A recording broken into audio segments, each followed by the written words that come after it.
Aduh, fail lagi. Ni kalau ayah aku tahu ni, matilah aku.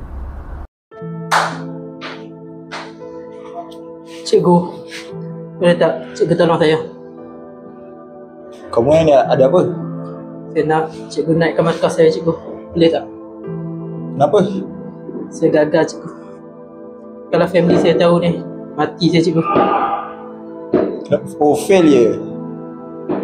Itulah kamu ni teruk sangat. Dalam kelas belajar main-main. Tengok dah fail dah. Tak apa, macam ni lah.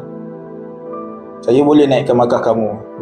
Tapi kamu kena bagi apa yang kamu ada. Ini je saya ada, cikgu. Tolonglah saya, cikgu. Tolong. Okey. 10 years later.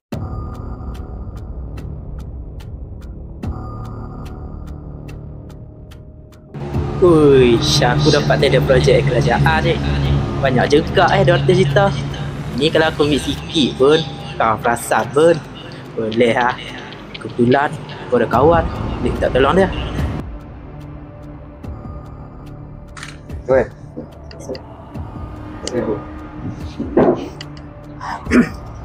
So, aku ada kerja sikit nak pergi dekat town. Apa kerja tuan? Aku nak kau tolong cari tender. Kita punya peruntukan kerajaan kita dalam 140 juta je. Bukan kerja bagi kita 200 juta. Kau ni. Kau dengar cakap aku. Kau ikut je.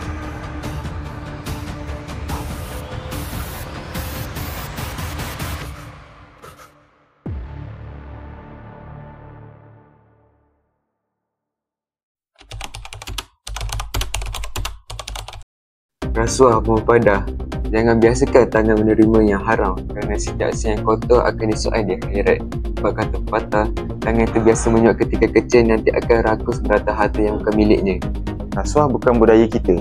Kalau kecil-kecil dah biasa menyuap, besar nanti pandai merompak. Jangan berdiam diri ketika terlibat seperti situasi tadi. Lakukan dengan cara menghubungi pihak SPRM di talian tertera atau membuat aduan ke email yang tertera. Bersama kita perangi rasuah untuk kebaikan bersama.